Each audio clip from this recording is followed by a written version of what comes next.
Sabay-sabay natin alamin ang mga kaganapan na nangyayari sa ating bansa.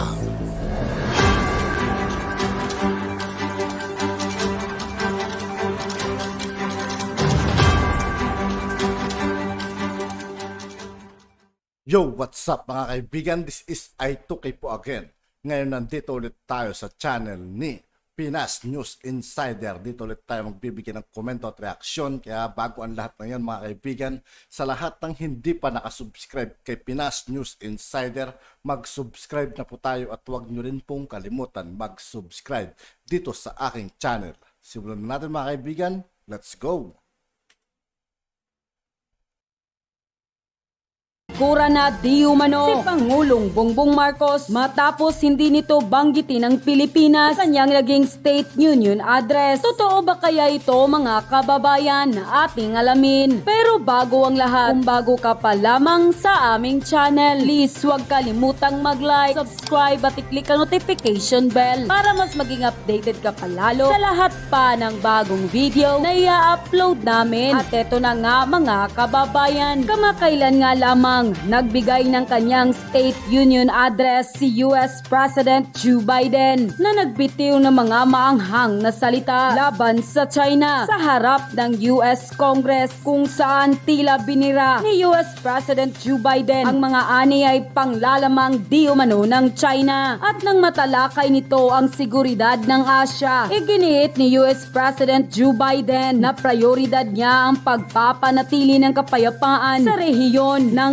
Taiwan, India, Japan, South Korea, Pacific Island. Dahil dito, tila napansin ng marami sa ating mga kababayan ang hindi pagbanggit nito sa pangalan ng Pilipinas. Tanong tuloy ng ilan sa ating mga kababayan, bakit walang Pilipinas? Kasali ang Pilipinas sa Asya na alam naman nating may Mutual Defense Treaty sa Amerika ang Pilipinas. Kaya usap-usapan ngayon na tila tinalikuran na di umano ni President Joe Biden si Pangulong Bongbong Marcos sa gitna na nangyayaring tensyon ngayon sa West Philippine Sea dahil sa tila panghaharas ng China sa barko ng Pilipinas. Gayunpaman, ayon sa isang maritime expert, hindi raw dapat malakihin ang hindi pagbanggit ni US President Joe Biden sa Pilipinas sa kanyang naging talumpati dahil malinaw naman daw ang Mutual Defense Treaty ng US sa Pilipinas at tiniyak rin ng US Embassy na mananatiling malakas ang alyansa ng Pilipinas sa Amerika. Ngunit marami pa rin sa ating mga kababayan ang nababahala dahil sa tensyong nangyayari ngayon sa agawan ng teritoryo sa West Philippine Sea. Kaya tanong,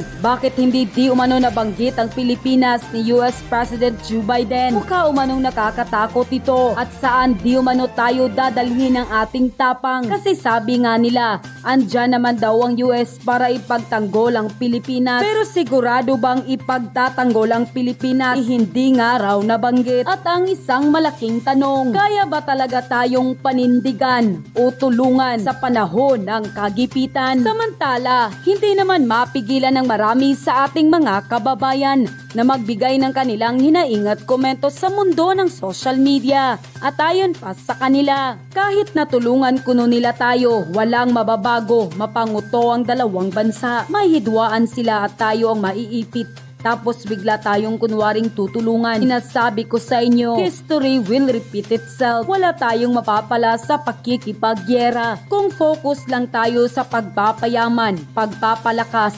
makapangyarihang bansa na tayo. Pero iba ang focus ng mga namumuno, ang palakasin ng kanilang bulsa. Isipin ba naman, umubos ng milyon sa isang araw? It's better than to be mentioned. It's a diplomatic action. All we have to do is continue strengthening our defense capability and make sure that we Filipino are united as one. Baka tinalikuran na ni President Joe Biden si PBBM dahil alam nitong mahina tayong bansa. Lalo na ngayon, may nangyayaring tensyon sa West Philippine Sea. Baka ipain lang tayo para lagasan ng China. Wag naman sana. Bakit babanggitin ng Pilipinas? Mahirap lang na bansa tayo na walang kakayahang ipagtanggol ang sariling bansa sa ibang bansa. It's about time na mag-focus na tayo sa pagpapalakas ng bansa natin, military at economically. End quote. Sa usapan ng hindi pagbanggit ni US President Joe Biden sa Pilipinas nang talakayin niya ang seguridad sa Asia sa kanyang State of the Union address. Sa kabila niyan, nilinaw ng Embahada ng Amerika na nananatiling matibay ang alyansa ng dalawang bansa. Nasa frontline ng balitang yan, si Camille Samonte. Maanghang na salita ang binitawan ni US President Joe Biden laban sa China sa kanyang ikatlong State of the Union address sa harap ng US Congress kahapon. Binira ni Biden ang mga anyay panggugulang ng China. Kilalang magkaribal sa ekonomiya at pandaigdigang kalakalan ang China at Amerika. And we're standing up against China's unfair economic practices. I want competition with China, not conflict. We're in a stronger position to win the conflict of the 21st century against China than anyone else for that matter. Sa usapin naman ng seguridad sa Asia, iginiit ni Biden na prioridad niya ang pagpapanatili ng kapayapaan sa rehiyon. We're standing up for peace and stability across the Taiwan Straits. I've revitalized our partnership and alliance in the Pacific. India, Australia, Japan, South Korea, Pacific Islands. Agoy, walang Pilipinas. Di ba?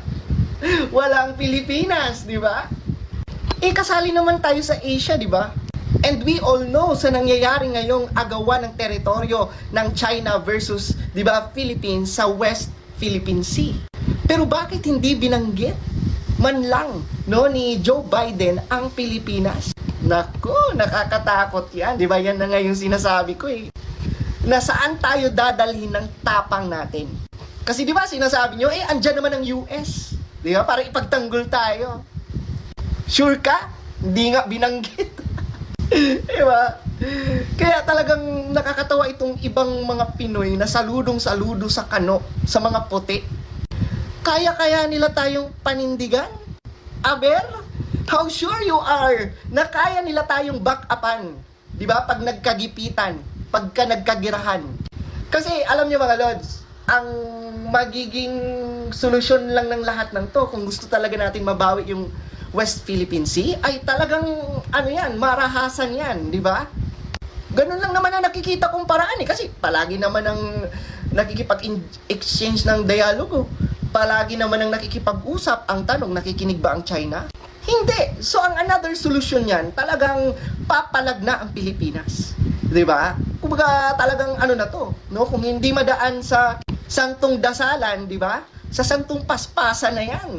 Kasi hindi naman na 'yan ibibigay ng China kung usap-usap lang. Tingnan niyo nga nangyayari ngayon, 'di ba? Mas lumala lang. Kaya of course, ang tanong dito, pagigipitin natin ang China, paglalaban talaga tayo sa China, pag talagang, 'di ba, yung talagang intense na yung pagbabawi natin at paninindigan natin sa West Philippine Sea. Ang tanong, saan yan mauuwi? At ang tanong, tutulungan ba talaga tayo, di ba, ng US? Ito po, no? Joe Biden sa kanya pong speech dito po sa State of the Union, yung pong State of the Union ay katumbas po yan ng SONA, hindi man lang po nabanggit ang Pilipinas bilang kaalyado. Nakakasama ng loob, binibigay mo na ang lahat, no? Binibigay mo na ang lahat sa Amerika, hindi ka man lang kilalanin. Joe Biden, lapit mo nga ulo mo. Lapit mo nga yung ulo mo nang maayusan natin yung patilya mo, may. Okay, pag-uusapan din po natin, ito pong ano ba yung pangalan? Ito po, no, si Sunny Trillanes, ito po, may posibilidad pala talaga, no? Hindi po natin naiisip dahil alam niyo naman kakulangan din ng ating pag-unawa, concern lang natin makukulong ba o hindi si Pastor Quebuloy, pero buti may nakaisip po, no, na gawing administrator tong si Pangulong Duterte.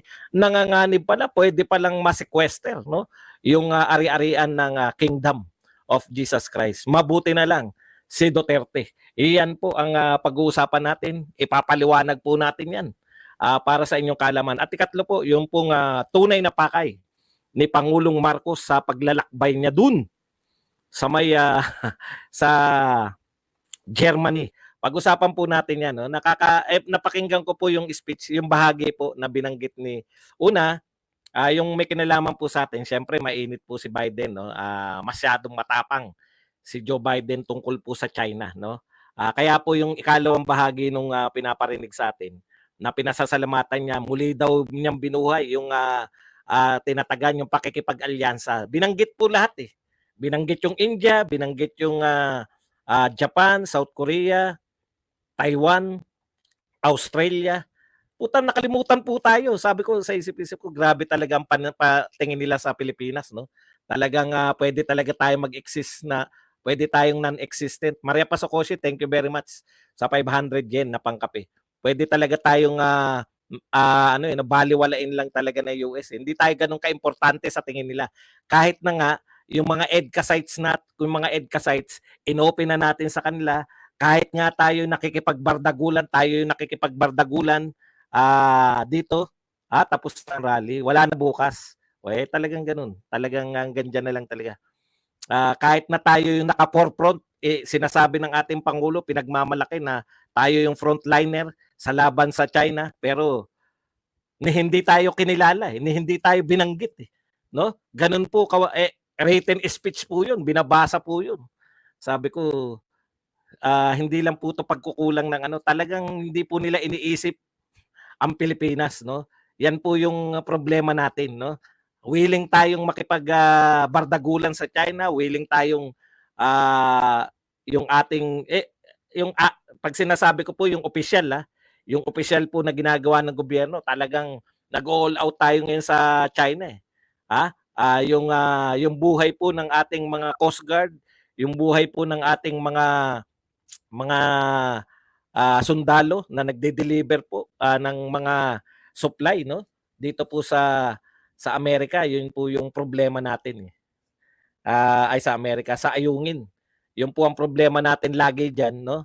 Lagi tayong ginigipit, pero bagamat gano'n nakikipaglaban tayo tapos hindi man lang tayo i-recognize. Hindi po ako naniniwala na na parang nakalimutan lang, binabasa po. No? Speech po 'yun, address to the nation. Parang kumbaga sa atin SONA 'yun, no? Ayun, address to the State of the Union address. Sa atin State of the Nation address. Kaya sabi ko talagang ang Pilipinas dito sa Amerikano ano lang, no? Yun nga nakita ko kanina, phone lang, phone. Anyways, ganyan talaga. Ganyan makipagkaibigan. Nakakasama ng loob paminsan, no? Yung pagka okay. Sana hindi tayo dumating sa ganun, no? Punta po tayo rito sa, di po ba, no? Binigay mo na lahat, pati yung mga base militar mo, inopen mo para magtayo sila ng mga EDCA sites na yung katwiran nila noon para madaling makatugon, di ba? Sa totoo po, madaling makatugon. Okay na yan. Wolfgang. kung naniniwala ka dyan, kung naniniwala ka po na manyak ako, ano pa magagawa natin? Talagang ganun madali ka mapaniwala eh.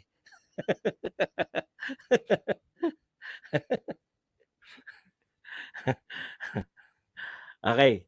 Ganyan po sila. Alam na nila na nagagalit ako eh. Kaya lang sobrang dami po ng tulog ko. Kaya hindi ko po papansinin yung mga yan. Ako sinasabing principal ako. Principal. Kayo po nagsasabi niyan. Kaya bahala kayo sa buhay. Mamatay kayo ng gigigil. Okay. Punta po kayo rito. Sa pangalawa natin balita. Ito po.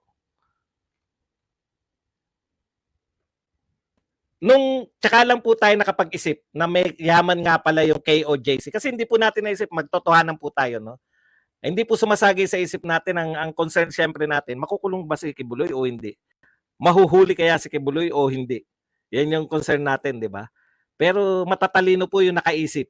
Talaga, bilib ako sa mga nakaisip na protektahan yung pag-aari ng KOJC. Yan naman po ay hindi lihim. Marami po marami nagpapaliwanag sa akin, may mga nagme-message sa akin eh. Boss Buds, hindi totoo na yung yayaman talaga yung ipinagpapalimos daw, no? Hindi ko alam yung kwento ng limos-limos eh. Wala akong ideya diyan. Tsaka pag usapin po na relihiyon talaga iniiwasan ko. Pero may nagpapatotoo sila kasi bukal sa loob nila yung pagbibigay sa simbahan eh. Parang tayong mga Katoliko, bukal sa loob natin, yung pagbibigay sa ating mga simbahan. Kaya nga yayaman ng Catholic Church eh. Naniniwala din po ako na yung kingdom ay bukal din po, no? Kung paano tayong mga Katoliko ay bukal at nagpapayaman tayo hindi lang po ng simbahan dito sa Pilipinas, isa tayo sa pinakamalaking kontribusyon, no? Tayong mga Katolikong Pilipino ang isa sa may pinakamalaking kontribusyon kaya ang yaman-yaman ng Papa sa Roma. Baka hindi nyo lang alam. Okay. So sa makatwid, ito pong nangyayari po na to, nagpapatotoo po yung mga KOJC, talagang makakalikom sila kasi kusa eh. At ako po nakita ko po sa aktual kung paano po yung mga supporter ni Apollo Kibuloy sa rally, wala pong kapaguran, grabe. Sayaw na sayaw. Sumayaw lang ako minsan, hinihingal ako eh. Dahil na ano ka na eh, nadaan ka na sa atmosphere, di ba? Okay. So dito po, meron talagang yaman yung kingdom, no? Mayaman talaga kasi nakita ko rin po aktual, nakita ko po yung yung parang Philippine Arena nila. Hindi ko lang alam ang tawag eh, kung anong tawag doon. Yung pinatayo nilang hindi ko alam kung ano mas malaki, kung yung Philippine Arena o itong kay Kibuloy. O malaking kingdom pala, kingdom. O kaya po ang sabi natin, sabi ko nga, marami talagang yaman tong na kinakailangan protektahan. Ngayon, afterthought, nung nabasa ko tong sinabi ni Trillanes, pakinggan po natin kaya magugulat po kayo. Sabi ni Sunny Trillanes, ito po, I believe a separate full-blown anti-money laundering investigation is warranted to determine the true source of the highly questionable wealth of Kibuloy. O, tignan nyo, pwede po talaga nilang ibatoy, no? Batuhin na, teka, bakit ang yaman-yaman ni Kibuloy? Baka may money laundering dyan na nagaganap. O iimbestigahan nila yan. Money laundering. Pag napatunayan, hindi natin alam kung paano nila mapapatunayan yan. Pero bago nila mapatunayan, pwede nila, hindi ko alam kung ano yung, kung paano po yung legal term doon, pero pwede nilang i-freeze yung asset, pwede po nilang i-sequester. Pwede pala pag pag kinasuhan. Ayan, no?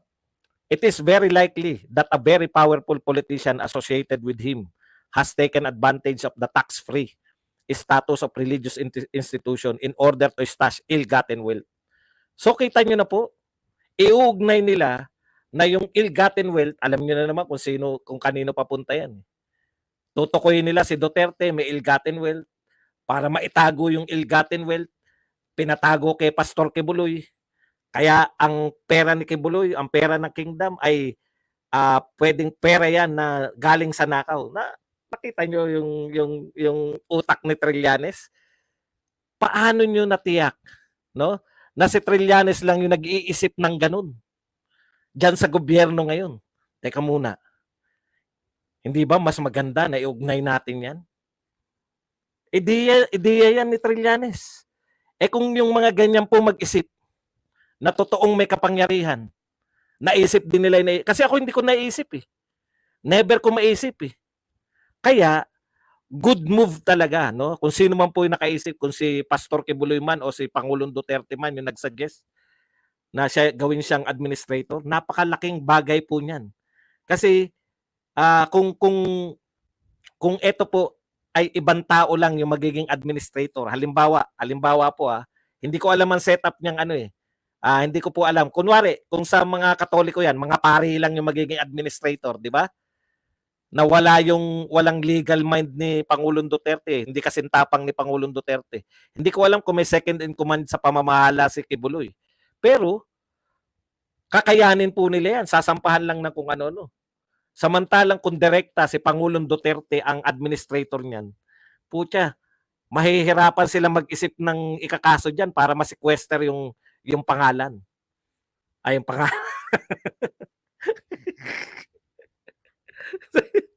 Ma-sequester yung yaman na ang tunay naman may-ari yung yung lahat ng miyembro ng kingdom na yan, di ba?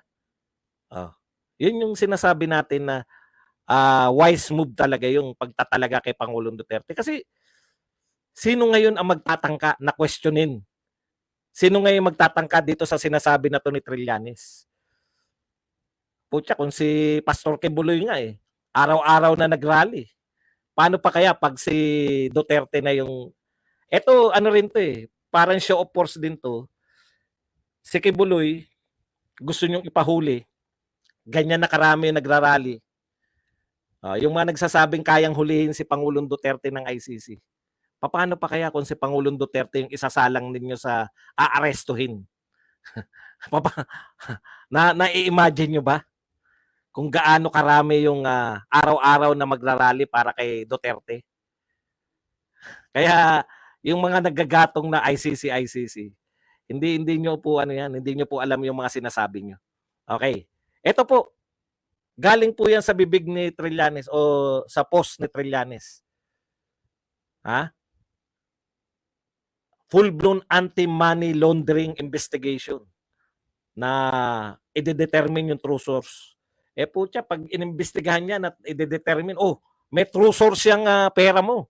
Hindi yan totoo na yan galing sa mga kasapian mo. Yari na yan. Sequester na yan. Ganyan po yun noon Naalala nyo yung panahon ni Pangulong Marcos, sinequester muna bago lahat po ng sinasabing ill-gotten wealth.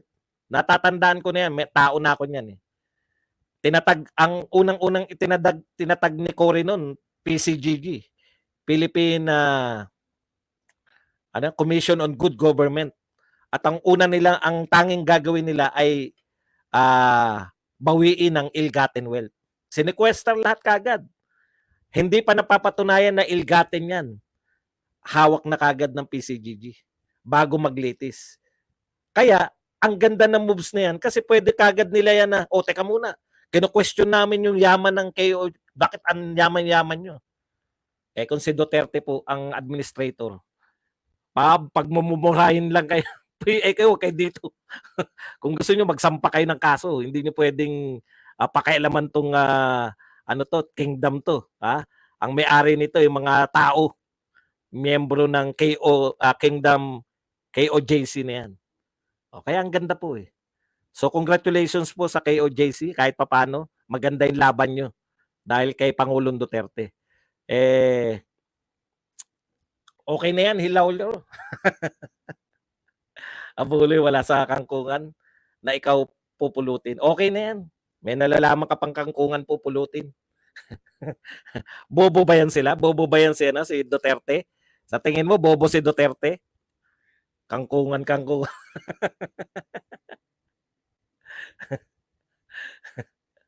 Okay. Punta na po tayo rito sa iba pang balita. Ito po, nagulat ako Akala ko, continuation lang yung pag-ikot ni Pangulong Marcos is just a continuation ng paghanap natin ng foreign investment, foreign investors. Pero ito po yung sabi ng Manila Bulletin. Basahin natin. President Marcos will take advantage of his trip to Germany and Czech Republic next week to enhance the Philippines' defense capability and seek support from other nations in fighting for the country's rights over the West Philippine Sea. Ibig sabihin, ang purpose na niya, manghingi ng tulong para maipagtanggol ang West Philippine Sea. Sabi ko, napaka-practical talaga. Naisip ko lang habang binabasa ko itong layunin na pagtulak natin sa Germany. Kasi in Germany, isa talaga sa pinakamalakas magsuporta yan ng mga ganyan. Kay Zelensky, isa yung Germany sa mga sumuporta kay Zelensky. Okay. Iniisip ko lang to si Pangulong Marcos. Yun naman pala, napakatapang natin na actually wala tayong formal na pahayag na kaaway natin China. Pero yung nakikipagmatigasan tayo sa China, yun naman pala, yung mga kaalyado natin, hingi ng tulong sa mga kaalyado natin para lang mapangatawanan natin yung pagiging matigas natin laban sa China. Sinishift lang natin yung burden ng pakikipaglaban natin mag-isa sa China, naghanap lang tayo ng maraming kakampi sa iba't ibang parte ng mundo. Samantalang, tignan po ninyo, napaka-practical po ng kapitbahay natin sa Southeast Asia. Sino po sa mga bansa sa Southeast Asia na kapitbahay po ng China? Kapitbahay natin, tayo po magkakapitbahay dito. no? Ang kapitbahay po ng China, yung Southeast Asia. Tayo po magkakapitbahay po tayo ng China.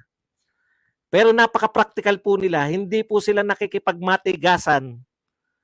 Wala pong bansa ngayon sa Southeast Asia na nakikipagmatigasan sa China. Pero once na isa sa mga bansa na yan ay gipitin ng China, nakikipaglaban po sila, barko sa barko.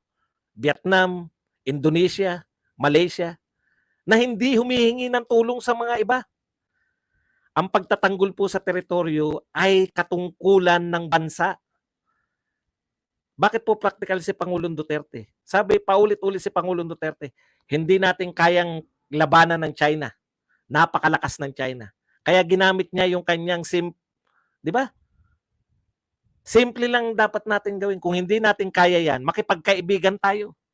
At nakipagkaibigan tayo for 6 years. Wala tayong nabalitaan na gitgitan. Wala tayong nabalitaan na binomba tayo ng kanon. Wala tayong nabalitaan na yung mga mangingisda natin na hindi nakakapangisda. Inalaw. Di ba? Sabi ko nga yung propaganda nyo, panahon ni Duterte, hindi tayo nakakapangisda. Anong hindi nakakapangisda? Panahon ni Aquino yung sinasabi nyo hindi nakakapangisda. Tuwan-tuwa nga. Alam niyo kung bakit ko alam na panahon ni Duterte nakakapangisda tayo? Kasi kung hindi tayo nakakapangisda, kung may mga hinaharang, edi balita na yan araw-araw sa ABS-CBN, araw-araw yan balita sa Inquirer. Nung nakipagkaibigan tayo sa China, nabuksan po muli yung Ayungin Shoal. Nung matigas tayo, panahon ni Pinoy, nagdedema-demanda tayo. Hindi naman tayo makapangisda dyan. Ang tigas lang natin sa salita. Pero nung panahon ni Pinoy, tayo tinayuan ng mga, dyan itinayo yung mga pinatayo nilang mga man-made island. Na ngayon ay bahagi na ng kanilang tanggulang sa teritoryo nila. Hindi po masamang maging matapang. Nasa lugar po ang pagmamatapang. Si Pangulong Duterte napakatapang po pagdating sa mga kriminal, sa mga tulak, sa mga pusher, drug lords, at pati na po sa mga corrupt officials. Pati po sa oligarko. Pero dahil na-realize niya, hindi natin kaya yung China, kahit na anong gawin natin pagmamatapang. No? Hindi natin kaya kahit na anong gawin natin na pagmamatigas. Nakipagkaibigan siya.